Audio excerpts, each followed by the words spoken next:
de todos ellos. Hay que recordar que incluso, bueno, ya esto desde el sexenio de Ernesto Zedillo, pues había un grupo de aeromóvil de Fuerzas Especiales del Ejército, fue cooptado, fue comprado por uno de los grupos de narcotráfico y ahí empezó una especie de carrera armamentista y que llevó a que incluso integrantes, por ejemplo, desertores del ejército de las fuerzas caiviles en Guatemala, estuvieran siendo también o estuvieran trabajando bajo las órdenes de cárteles de narcotráfico en México. En ese sentido, desde entonces y hasta informes de 2019, 2020, pues se sabía de estos campamentos de formación tipo caivil que estaban organizando integrantes de la delincuencia organizada. Un caso podría ser incluso el de Teuchitlán. Sabemos que lo que ha ocurrido o lo que hasta el momento se ha podido averiguar sobre o confirmar sobre este campamento es de que era un campo de reclutamiento y de entrenamiento. Preguntarle si usted tiene información sobre este tipo de campos con entrenamiento de fuerzas especiales tipo caivil que en su momento se reportó en México y cuántos habría en el país. Si quieren, ya cuando venga el Gabinete de Seguridad puede hablar de este tema y por supuesto que sigue la investigación por parte de la Fiscalía, en particular del predio de Teuchitlán. Gracias, César. Gracias.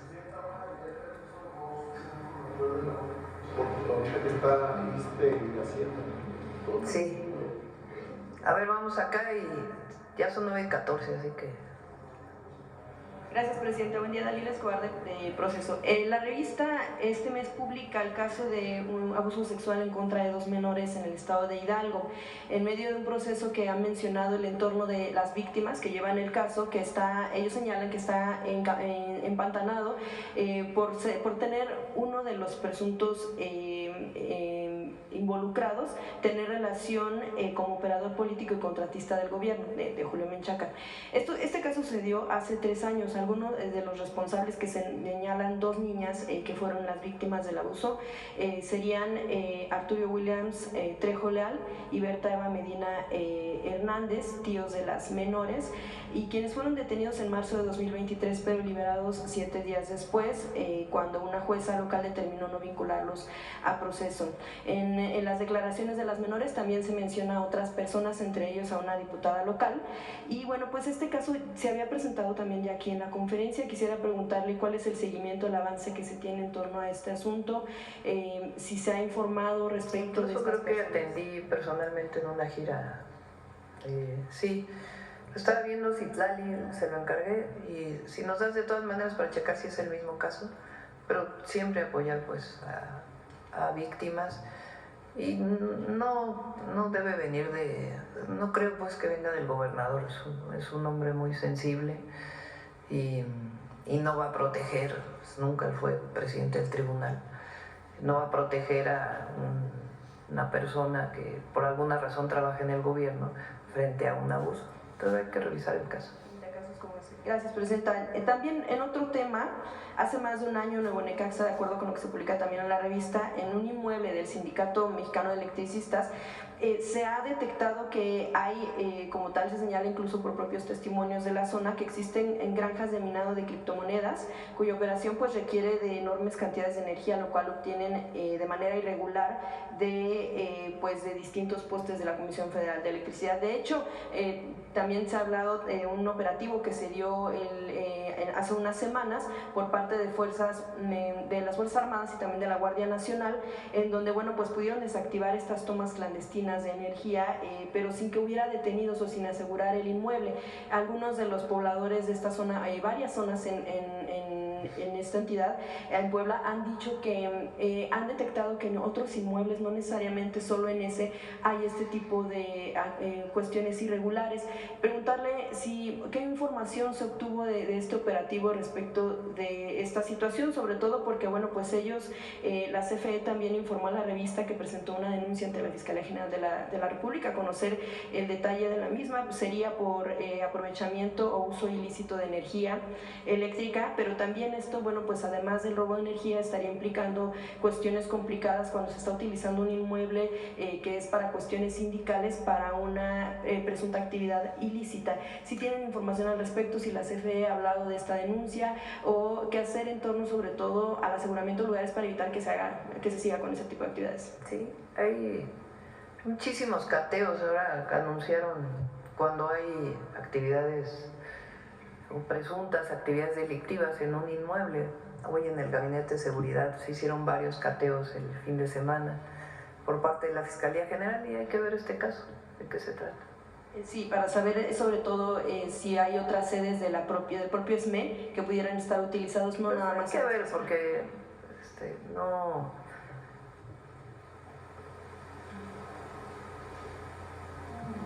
no hay que usar palabras, organizaciones, nombres como el SME, por ejemplo, para acusar que está vinculado con un delito, ¿no?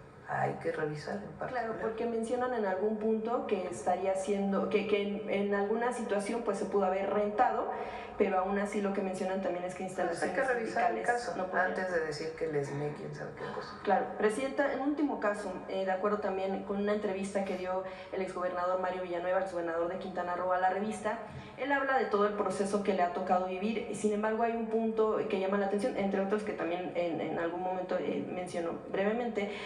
Uno de ellos es que cuando estuvo en Estados Unidos, las autoridades de ese país le ofrecieron un acuerdo para que confirmara la relación de políticos de alto nivel, por mencionarlo de alguna manera, con el crimen organizado. Villanueva, el único nombre que dio en la entrevista fue el caso de Manuel Bartlett. Sí, leí la nota. Le pidieron información. Entonces, preguntarle si justo el gabinete tiene información respecto de esto. Estados Unidos ha solicitado información. No, nada. Y está raro, ¿no? Porque hace mucho que ¿cuántos años fueron? De cuando estuvo extraditado, sí. Pues fue... ¿Hace cuánto? El caso ya lleva más de 20 años. Y no hay nada. Ni investigación en México, ni... Nada. Obviamente, bueno, en caso de que... Hace 20 años. Justo él hablaba de este tipo de cuestiones también en torno al tema de la persecución que vivió por parte del expresidente Ernesto Zedillo. Y sabemos que en el anterior gobierno, en el expresidente Andrés Manuel López Obrador, hubo una tensión que se dio en torno a se le pudiera otorgar cierto beneficio para una especie de amnistía. Preguntarle si en esta ocasión o en este gobierno se pudiera dar seguimiento en el caso o solamente se va a quedar con el proceso como lo está llevando incluso la Fiscalía en torno al tema. No conozco el caso, le corresponde a la Fiscalía. No y podría informar cuando venga también en torno a esta situación. Sí. Finalmente, Presidenta, sobre el caso de Cuauhtémoc Blanco, yo quisiera preguntarle, en varias ocasiones se ha hablado en torno al tema de fijar el contexto respecto de quién integró la carpeta, que en este caso sí corresponde a la Fiscalía, y de quién se trata. Sin embargo, bueno, pues también en muchos momentos se ha hablado de que la víctima pues no ha tenido como la suficiente importancia que debiera tener el caso. ¿En qué momento, Presidenta? Y sobre todo ahora que ya, como usted ha mencionado, hay una nueva Fiscalía, debería ser más importante el asunto de lo que denuncia la víctima y que justamente no sea una cuestión enfocada al tema político. No sé si escuchaste lo que dije ¿qué día? ¿De qué había? El jueves, yo creo, ¿no? O viernes también comenté. Lo que dije fue, esta carpeta la abrió un fiscal acusado de protección de feminicidas y de muchas otras cosas, que ya está desaforado. Por cierto, tiene un amparo del Poder Judicial para que no pueda ser juzgado. Lo conozco muy bien porque me tocó como jefa de gobierno y fue en la Fiscalía de la Ciudad de México, la fiscal Ernestina Godoy, que se atrevió a acusar a otro fiscal de otro estado por estar encubriendo feminicidas. Sí, el caso de Ariadna. Ese fiscal estuvo 6 años, unos cuantos más. 3 días antes de que ya sabía que lo iban a desaforar, hizo esta carpeta. Entonces, ¿qué dije yo? Di este antecedente y luego dije, ahora hay un nuevo fiscal. Sería muy bueno que este nuevo fiscal investigara. Incluso entiendo que Cuauhtémoc Blanco fue a la Fiscalía.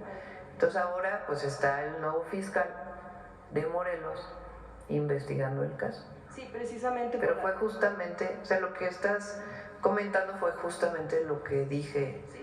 el jueves o el Así viernes. es, justo, y precisamente por ese tipo de declaraciones en torno a la situación que está viviendo la denunciante, porque también Blanco en algún momento había pues reclamado que por qué se tardó tanto en interponer una denuncia por este caso, cuando, bueno, de acuerdo también con todo lo que se ha escuchado de tantos años de seguimiento a colectivas feministas, pues es precisamente el shock que puede ¿Tantos provocar años? ¿Cómo? de cobertura en cuanto a temas de colectivas feministas, en torno al tema de todas las denuncias que hacen respecto de lo que vive una víctima después de que Sí, por eso dijimos algo así.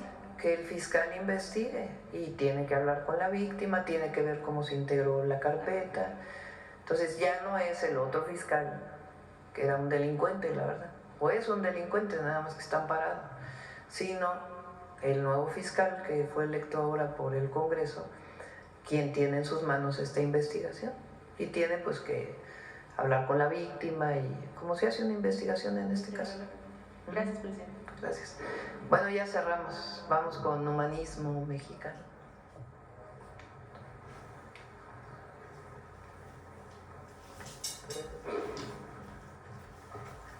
Con su permiso, Presidenta, buenos días a todos y todas. El humanismo mexicano se basa en valores como la justicia y la fraternidad. Por ello, el día de hoy recordamos a César Chávez, activista y líder social méxico-estadounidense, quien, influido por las ideas de Mahatma Gandhi y Saúl Alinsky, empleó estrategias de resistencia pacífica y organización comunitaria para combatir la discriminación y las terribles condiciones laborales que enfrentaban los trabajadores agrícolas de origen mexicano en los Estados Unidos. Su activismo lo convirtió en un símbolo de lucha por los derechos civiles en aquel país, equiparable, por ejemplo, al Dr. Martin Luther King. Así que por todo esto, el día de hoy les invitamos a que conozcamos la historia de César Chávez, que desde más allá de nuestras fronteras nutre al humanismo mexicano. El humanismo mexicano se nutre de la historia de lucha y resistencia de nuestro pueblo. Las batallas por la dignidad y los derechos de los mexicanos han trascendido más allá de las fronteras. Así como los hermanos Flores Magón lucharon a principios del siglo XX por los derechos laborales de los mexicanos en Estados Unidos, décadas después trabajadores mexicanos lucharon contra las inhumanas condiciones laborales en el campo en California, Estados Unidos, donde sufrían racismo y la brutalidad de los empleadores. César Estrada Chávez encabezó uno de los movimientos de protesta pacífica más importantes de Estados Unidos, para que se reconocieran los derechos de 50,000 trabajadores agrícolas en California. César Chávez, hijo de padres mexicanos, nació en 1929 en Yuma, Arizona, en el seno de una familia campesina humilde. En la Segunda Guerra Mundial, se enlistó en la Marina de los Estados Unidos. A su regreso, se casó con Helen Favela, a quien conoció en los campos de cultivo. Se formó como activista en servicios comunitarios que fundó además del Sindicato de Trabajadores Agrícolas junto con Dolores Huerta, también de origen mexicano.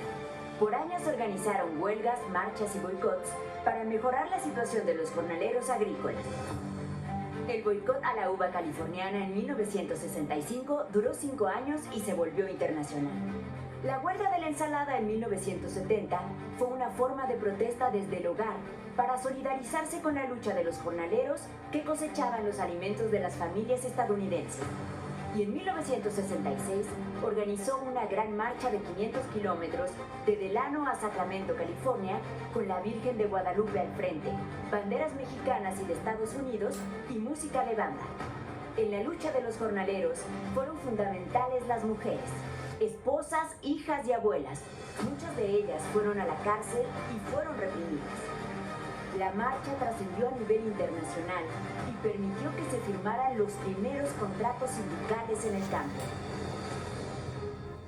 En aquella ocasión, César Chávez dijo en un mitin: "Desde hoy exigimos ser tratados como hombres. No somos esclavos y no somos animales. Y no estamos solos. No trabajaremos más por bajos salarios. No tenemos miedo de los propietarios porque somos fuertes". Chávez y miles de trabajadores, braceros, chicanos y paisanas lucharon bajo el lema "Sí se puede". Y después de años de sacrificios, sí se pudo.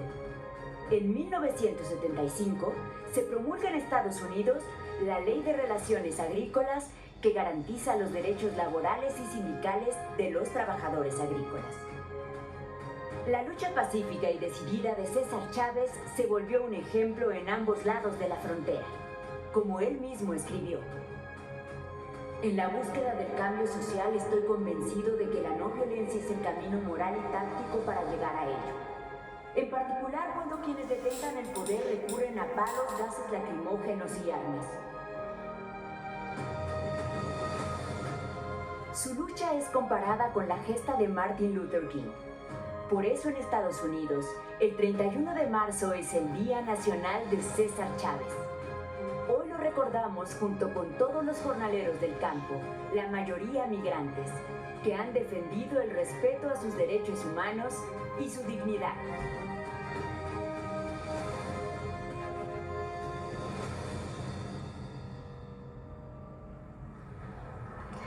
Chávez demostró que pacíficamente se pueden transformar de fondo las injusticias y la discriminación. No hay que olvidar que aquí y allá, organizados, los mexicanos sí podemos. Muchas gracias. Gracias, buen día. Eso es cierto. Sí se puede.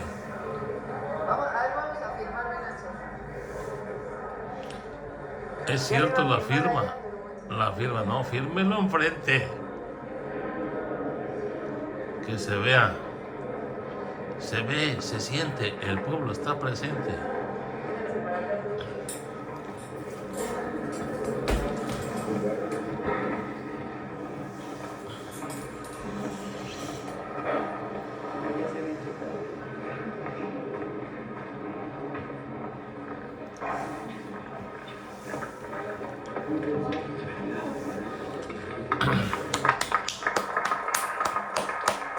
Ahí está, mira.